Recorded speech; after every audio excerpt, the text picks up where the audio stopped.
Okay, so hey guys, and welcome back to another weekly fighting roundup. And so, if you are new around here and you haven't yet subscribed, please do so. Like the video if you do indeed like the video, and let's get straight into it. So, of course, starting off with the boxing news, as always, with these weekly fighting roundups. So, Hearn wants Masood versus McGrail next.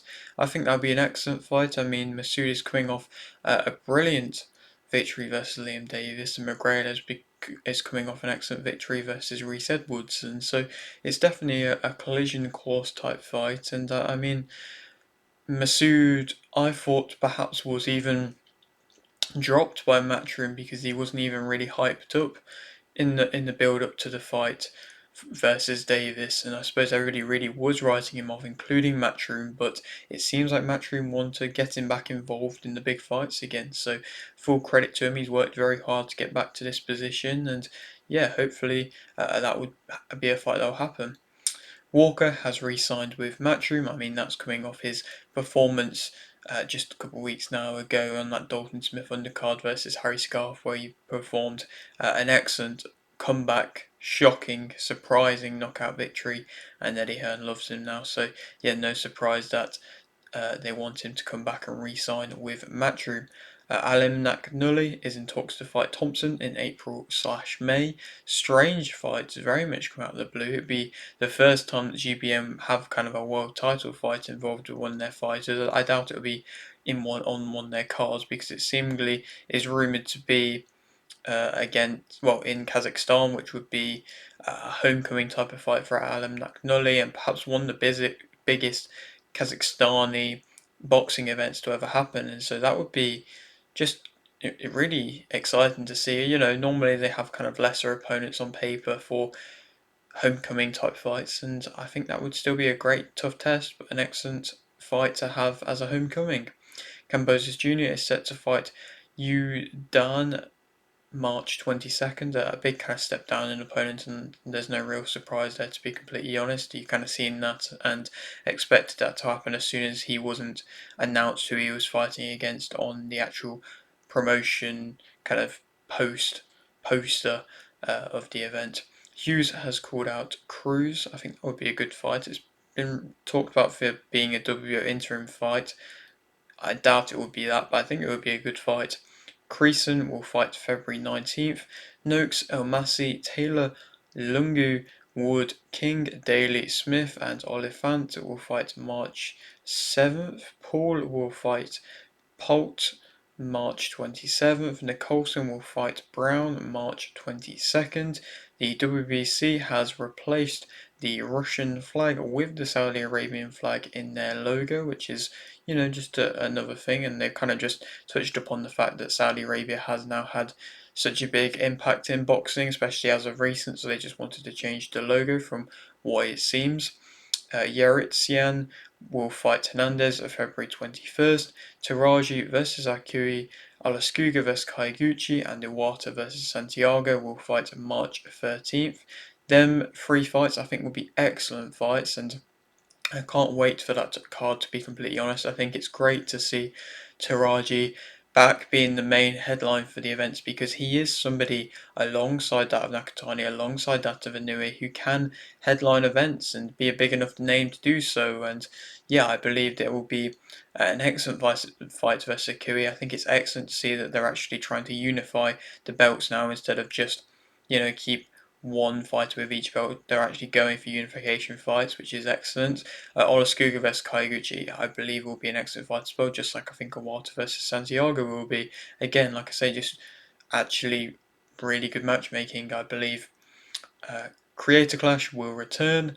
O'Leary versus Fernandez has gone to purse bids. Tapia versus Vorobev. Tontogo versus Etienne. Knight versus Gripper. Kazi versus Bouchamp. Forsett versus Hatanaka. Clenshaw versus Verwotois. And Sandstrom versus Fernandez will fight March 12th. Matchroom has partnered with That Prize Guy. Mayer versus Ryan 2, Norman Jr. versus Cuevas, and Carrington versus Vivas will fight March 29th. I think that's a very good card to an extent. I mean, I think Mayer versus Ryan is going to be a great rematch. kind of surprised that they announced it as a rematch. I didn't really think that it would happen next. I thought perhaps Ryan might have to go away and, have another fight, and I thought Mayer might wait for the winner of Jonas versus Price. But I mean, if Mayer is able to beat Ryan again and then go on to then fight the winner of Mayer versus Jonah versus Price, and I think she could really cement herself as one of the best names in women's boxing, and so full credit to her for taking the rematch. And Norman Jr. versus Cuevas is an interesting one. Norman Jr. of course got offered a lot of money to fight Ennis and seemingly ducked out of it, like pretty much everybody has seemed to do versus Ennis. But now he's fighting Cuevas. He was meant to fight on the undercard of Keyshawn Davis. That didn't happen. So now, yeah, like I say, now he's fighting Cuevas. Interesting fight.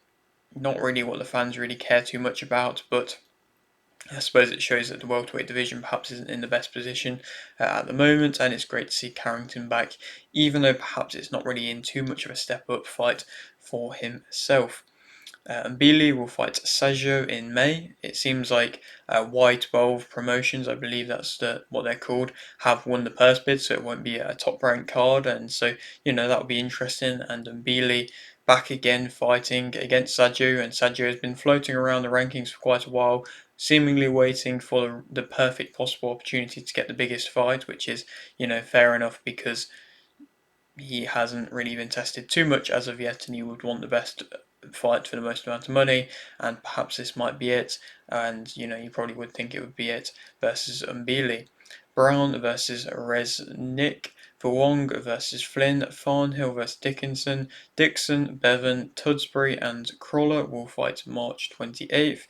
Azim's team have rejected fights versus Smith, O'Leary, and McComb, which is again seemingly Boxer getting involved in pulling out their fighters out of some sort of purse bids. It seems like His Excellency got really frustrated and kind of just fed up and pulled Azim from fighting on any Riyadh season shows. So it'd be interesting to see that if he is actually able to get on a Riyadh season show. I mean, he obviously won this weekend, and I'll touch upon that in just a moment. But after the fight, he was calling out the likes of Dalton Smith, and so does he want the fight? And his team isn't willing to give him it. Does he not want the fight? Is it all talk? It seems like he has been offered these fights. It's just, is it actually getting to him? Is he actually even given an option? I'm not too sure. I hope so, that he's given an option in his career, but it's just strange what's going on behind the scenes with him. Moving on, Theobald, Bardi, Bailey, and Smither will fight March 7th. Dubois will fight Shin March 7th. Courtney won via points versus Nad. Buttigieg won via points versus Todd. Brandon won via points versus Oliveira. Bevan won via TKO in round 2 versus Kadja. Vicioli won via stoppage in round 5 versus Lucero. Sainz won via TKO in round 7 versus Rossadini. Bostandrew versus Fawaz. Lillard won via unanimous decision versus Osaze to become Commonwealth silver middleweight champion.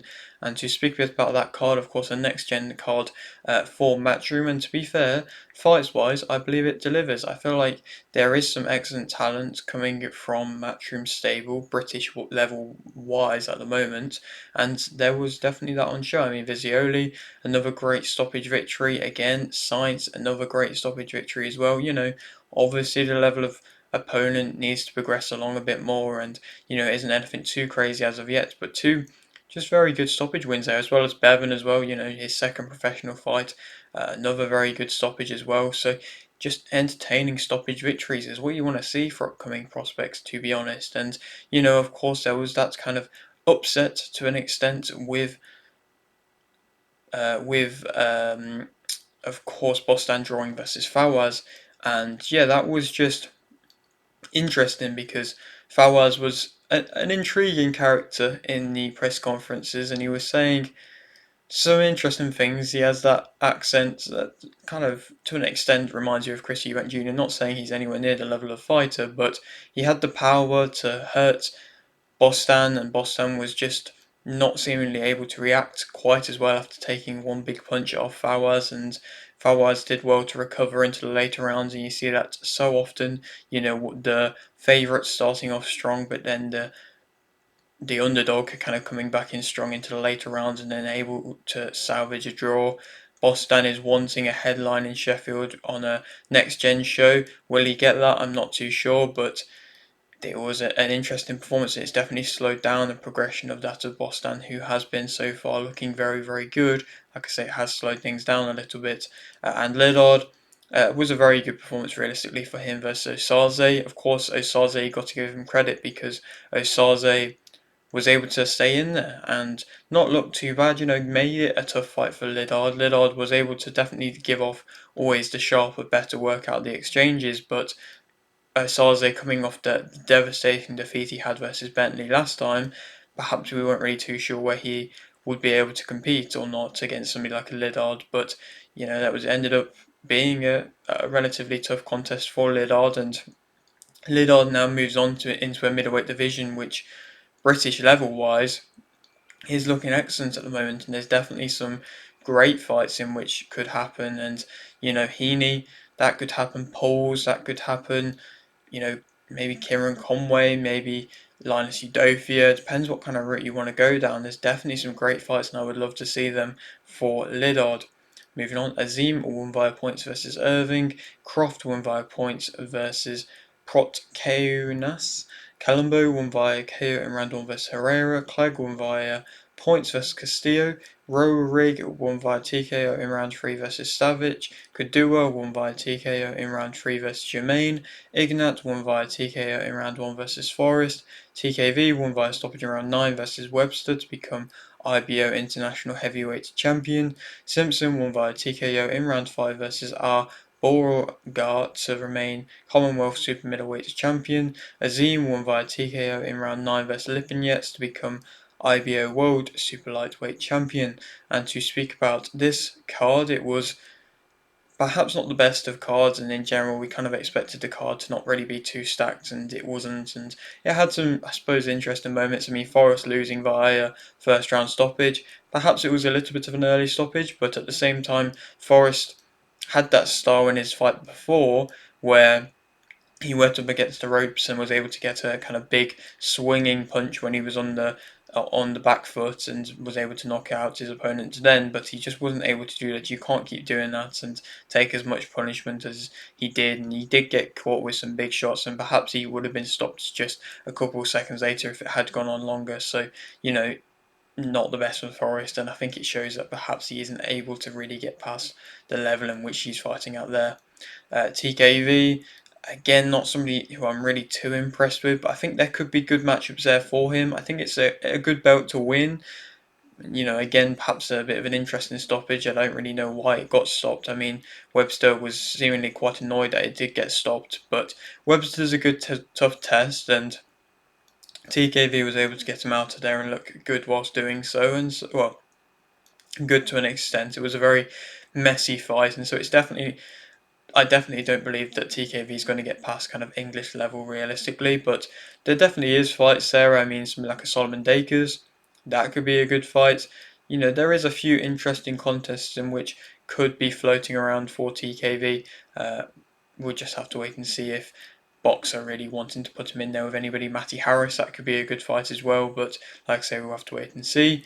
Simpson, that was another good stoppage as well. His opponent wasn't too bad of a fighter, perhaps not really that skilled, but definitely had heart, and perhaps if he'd had a better coach and had that bit more support for him, he could have looked better and he could have maybe been able to punish Simpson that bit more. But Simpson was physically a lot stronger and was just able to really land the cleaner shots and really impose his size a bit better. And yeah, that's kind of what you want, a big stoppage victory against a step down in opponents when he's coming in on short notice. When I mentioned in my prediction, I think he was only realistically fighting because he is a ticket seller, and I don't know how well Azim actually sells. So, it was a good performance. Now he moves on. It seems like he's going to be going back to Barnsley to headline again, which doesn't surprise me, to be completely honest. But who against? Hopefully Mark Jeffers, because that's what I personally want to see.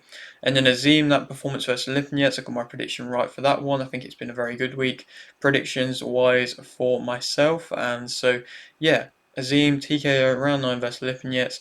Pretty much knew that was going to happen from the get-go, to be honest. I mean, Azim was able to have a lot of success, really bloodied up Lipinets, started getting the uppercut going, and that was a very nice shot to be able to utilise and looked very sharp, as he always does. And Lipinets perhaps, was coming on quite strong early on, but then Lipinets got dropped by Azim, couldn't really look the same after that, after, being a bit too on-rushing with his pressure.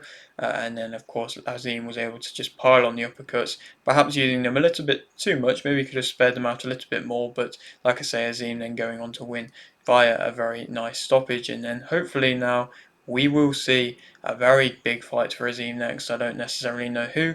Like I mentioned, there are some names there, British level wise, even world level wise. I definitely think there are contests there, and I would love to see him fighting at a world level sometime soon, even if it's just an eliminator or just anything like that, to be completely honest. Hopefully, we will see that soon because I would like to see him progress quicker. It seemed like Boxer was so keen to really progress him on and make him that world champion at such a young age, but now it seems like they're wanting to slow down a bit, so I'm not too sure what's happening with his career, to be completely honest.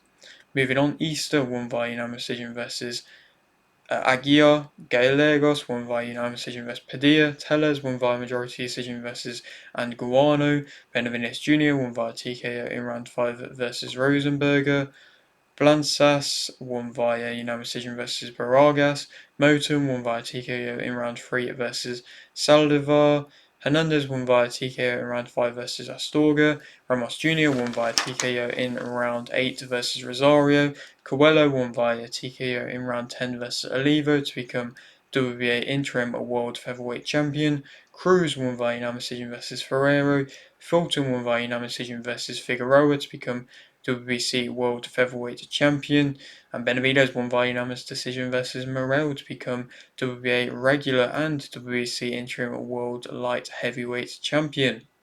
To go through this card, which was by far the biggest card of the week, and another great BBC show that put on some excellent fights. We start off with Moten, of course, a huge name now realistically as a prospect in boxing. Again, not a huge level of opponent so far as of yet, but still.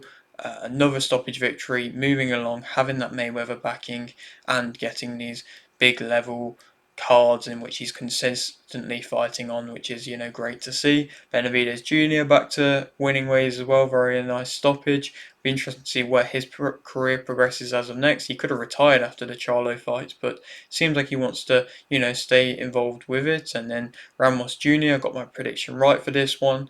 Ramos Jr. Rosario wasn't able to keep up with Ramos Jr. I think Ramos Jr. is a very underrated fighter, and I think there's really some great world level matchups there available for him.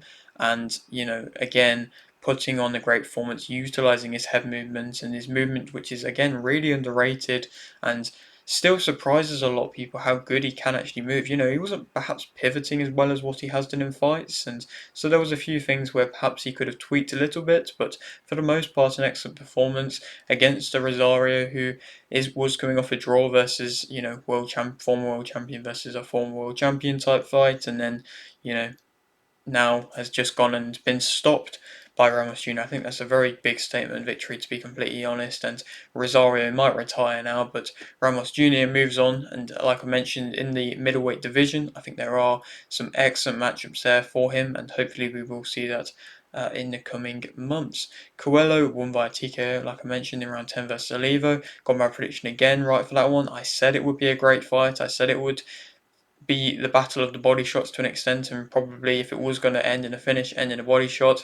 And I was completely right. Coelho got dropped early, I believe it was in the second round, managed to recover well, and then ended up dropping Olivo twice with body shots into the 10th and final round. And it was some brutal body shots that he was landing, and Olivo looked like he wanted to carry on, but at the same time, if he'd have landed probably one more Coelho, then he could have broken his rib, to be completely honest. The body shots in which he has been landing have been excellent, and I would love to see him in against Nick Ball. Of course, now he has that interim belt. I would love to see him against Nick Ball next. Will it happen? Perhaps if Nick Ball does get through Doheny. It seems like Inoue isn't too fussed about moving up into featherweight just yet. So definitely that fight could happen, and like I mentioned, I would love to see that happen, so hopefully it will. That Cruz unanimous decision versus Fiera was an excellent fight. Cruz started on very strong again, but to be honest, I don't necessarily know how well he makes the weight, how good he is at the weight. You know, he's still an excellent world-class fighter, but I think his actual cardio and his stamina does slow down a bit as a result of the fact that he's at this weight. And so, yeah, it's just intriguing to see because Fierro came on strong. I thought Cruz would be able to win via stoppage and a bit more convincingly. I got my prediction right for that one, got my one right for the Coelho one as well. Like I mentioned, got the one right for the Ramos one. And then, yeah, that was just a very good contest, a fiery Mexican contest. And I can't remember the actual belt that it was on the line for. It was like the Alcaraz belt. I don't really know that why it was on the line, but yeah, it was an all Mexican style class, and it delivered an all Mexican classic fight. And Cruz always going to be in the best of fights. And now he moves on. I mean, I wouldn't mind seeing a rematch, to be completely honest, but I doubt we will. To be fair, I think he'll probably move on to perhaps a different, tougher test because, like I mentioned, he's always going to give these world level guys tough tests. But I think at the same time, he does also get really frustrated in himself if he isn't able to do his best work. So I think he's looking a bit weaker than he has done in previous performances of his. But like I mentioned, moving on to the Fulton win, that's one prediction in which I got wrong this week. I thought Figueroa was going to be able to win. I thought Fulton looked quite poor in his previous fights and, wouldn't be able to move as well, wouldn't be able to find his timing as well, wouldn't be able to jab as well. And he's my fighter of the week. I think he ended up putting on a very good performance. I think he did better, way better than he did in the first fight versus Figueroa, and was able to, keep the uppercut going, find his timing very well, use his jab very well at the same time, get back to it. I think he's not quite the same Fulton Jr. in which we had in the past down at super bantamweight, but he's new, he's evolved, and I think he just needed a fight to settle into the featherweight division, and now he's a world champion. And like I say, surprising that he was able to do it. I think he shocked quite a lot of people, including myself, that he was able to get an excellent victory. So yeah, like I say, my fighter of the week. And then, of course, moving on, the main event, Benavidez Morel, another fight in which I got my prediction wrong. I thought Morel was going to win. I think Morel's stock went up very high with this fight, but Benavidez, just that too much manpower, that too much coming forward, that too much, just pounding pressure, flooding shots. Morel showed that he had a good chin, showed that he had a good gas tank, showed that he was able to utilize his speed at times and have success from that. But, like I mentioned, for the most part, Benavidez was just walking him down and having that bit more success. I liked how they were both playing around at the end, doing their little bits of fancy footwork at the end, but it was definitely another classic fight with ending up a great card. And is Benavidez ready to fight that of a Bivol or Benavidez or a Turbiev? I'm not too sure, to be completely honest, because he looked good versus Morel. Morel's top level opposition, but I don't know if he stands toe to toe with that of a true light heavyweight with Beterbiev or Bivol. I just don't necessarily know. I think it'll be an excellent fight, but will he be able to just outman him like that? I'm not too sure. Perhaps, there could be a rematch here. If not, Morel, if he has 3, 4 more fights and able to get back on a good winning streak again, he could definitely get himself back in a position to get a rematch. And then perhaps that could go the other way. But yeah, again, another excellent fight, and yeah, I mean, I said it would be an excellent fight. Even though Morel dropped Benavidez, it didn't really seem like he actually dropped him. It was kind of like a tap, shove type slap of the arm. I don't even really know what it was, but I don't really think he actually technically kind of dropped him there. But still, yeah, like I say, credit to Benavidez. Moving on, Chilov won via TKO in round 1 versus XO. Pat Snags won via KO in round 1 versus Badge. Ant won via TKO in round 2 versus Glitzy. 6-6 no 6-0 won via unanimous decision versus Too Smooth. Dean won via majority decision versus Arif. B Dave won via TKO in round 1 versus Randolph. Not really going to talk too much about this. I mean, it was just this Aiden Ross card in which he put on, which kind of came out of the blue, to be honest. But there was some interesting contests with some very big guys, and to be fair, some of them actually was able to, to an extent hold their own. It was definitely not high level boxing by any means, but the main kind of big thing was that Dean won by quite a close fight, to be completely honest. It seemed like he got injured, but still it was a closer fight than most people expected. And then B Dave won via a nice first round stoppage as well. So, both of them still, big names around in the influencer crossover type scene. And will Aiden Ross do more shows? Most probably. And so we'll see if that could build onto anything from now. Lazada won via points versus Moran. Taylor won via TKO in round 2 versus Nettles. Worthington won via unanimous decision versus Massimo Carte. Pagan won via unanimous decision versus Ran. Hicks won via TKO in round 7 versus Papignon. Vea won via unanimous decision versus Vargas. Lawson 3 won via TKO in round 4 versus Thompson. Moore won via disqualification versus Lacey to remain IBF USBA heavyweight champion, and Shields won via unanimous decision versus Perkins to become IBF, WBC, WBF, WBO, and WBA World Heavyweight Champion. And to speak about this card, a name in which I just wanted to give props to as a name in which she's someone who gets around everywhere and really is fighting everywhere in the women's scene at the moment. Massia Carte, again another loss for her, but I've seen her cause upsets at quite a high level on big shows, and so she's everywhere in the UK, fighting now out in America as well. She seemingly just is able to fight in a lot of different places, and yeah, just full credit to her. I wanted to give her that, even though she did lose. And then the interesting, I think it was the disqualification, that push through the ropes, Moore versus Lacey, was just a weird fight, and they both kind of ended up just right outside the actual ring. Yeah, it was a strange fight, but yeah, Moore won via disqualification. But in the main event, Shields won via unanimous decision. I got my prediction right to an extent. I thought Shields would be able to get the stoppage. She was very close to. Of course, she was able to drop Perkins on multiple occasions, realistically, really, and even the ref dropped Perkins at one point, and she was able to hurt Perkins quite a lot. Shields looked pretty excellent, to be fair. I mean, the fact that she's able to keep the pace in which she fights at is very impressive. I think her hand speed is still very good, and the fact that she can be able to keep the hand speed, even being at heavyweight, I think she's really been comfortable at heavyweight and found heavyweight and made heavyweight better than she ever has before for this fight. And so, that is very impressive to see that she's able to do that, and now has all the belts. I believe the WBA belt was on the line for this one, and yeah, Perkins was just way too slow, wasn't able to get really anything going like I thought. She couldn't land the short shots really at all. Shields, I liked her IQ, the fact that she was able to keep just out of range for quite a lot of Perkins' jabs and any kind of shots to an extent, but she was often seemingly just out of range, and that shows her IQ to an extent as well. Perhaps if she showed a bit more variety in her striking, she would have been able to get her out of there, a bit more uppercuts or body shots, she perhaps would have been able to get her out of there, but she's never really had too much in that aspect. She's always been, always coming in with the big overhands, but still another excellent performance and another undisputed championship in her favour now. She's always going to get hate because of her big personality, but you've got to give her credit what she is able to achieve, and hopefully she'll have a big fight, perhaps a rematch versus Savannah Marshall next. Moving on now to the MMA news.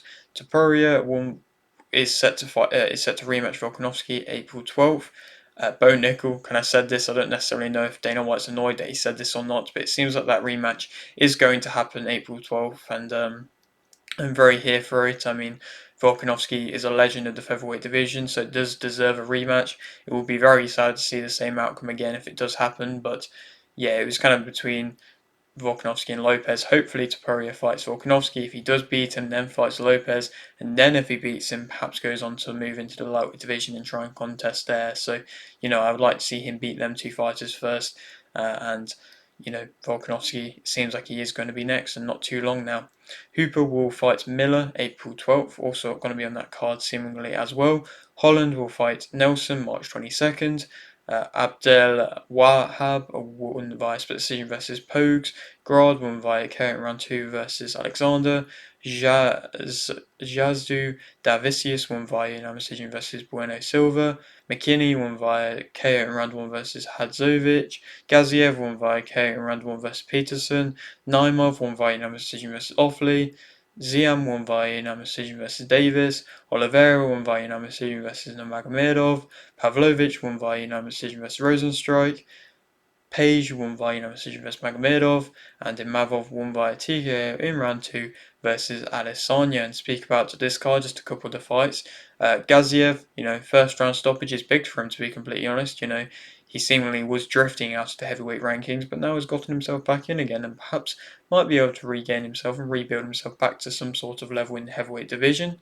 Uh, Pavlovich, again another heavyweight contest, back to winning ways for him now, getting a unanimous decision victory where he was much more dominant than that of Rosenstrike, was throwing much more, which you want to see, wasn't able to get the stoppage in which, when he was coming up, he was so known for. But Rosenstrike looked poor. He wasn't really able to do anything, much less striking. Landed so much less. Only landed, I think, 25 shots the whole fight. And seemingly, from what I've seen, has been cut from the UFC as a result of this fight. I don't know if that's a mutual agreement or not, but it seems like he has been cut now from the UFC, which is a shame because we never got to see him versus Derek Lewis, which, to be honest, would have been a great fight. We kind of always knew that would have been a great fight, or at least an entertaining one as of that. But yeah, it seems like Rosenstrike's out the door now, the UFC.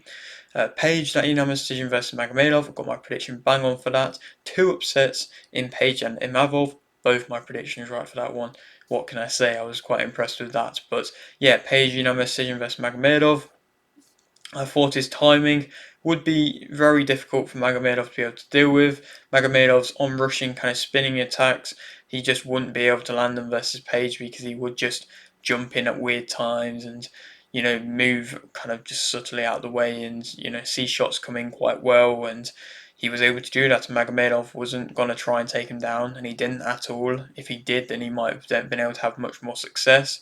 I think Page is a great fighter for the UFC to have around because he can do things like this and he can cause upsets and he can stop hype trains and he can have great striking contests and he always will provide that entertainment with his unique style. But I don't believe he ever will get to the heights of the division because of the fact that his wrestling is still poor. And it'll be interesting to see if he'll stay at middleweight now or if he'll go and campaign at welterweight, because he seemingly is a welterweight, but he was up at middleweight for this fight. But yeah, the hype train of Magomedov has definitely slowed down quite considerably. And then the Mavov, that win by TKO versus Adesanya was, like I say, I thought it would happen. It's sad to see. Adesanya is a legend, arguably the best UFC middleweight ever. Has been a great fighter and a great servant to the UFC, but at the same time, it seems like I said, there's not really too much left for him to give. It seems like he probably is going to retire, and it's sad to see, but yeah, Mavov got the win. Adesanya was looking good again, like he was versus Dricus, but then just one thing happens and then he loses. Went to go for the eye poke, well, refused the eye poke at the time to recover, and then Mavov just caught him, and it seems like his chin's gone quite badly now. And he in his last fight versus DDP, he was pointing to the ground trying to beat Max Holloway. In this fight, he was pushing the ref away trying to beat Alex Pereira. Neither of them worked, and it's sad to see. But yeah, it seems like I say, that is the end of his career to an extent now, and he will always be a legend, and he's left a great legacy in the UFC. But yeah, that is it for today's video. Hope you did enjoy. Like the video if you didn't need like video, subscribe if you're new, and thanks for watching.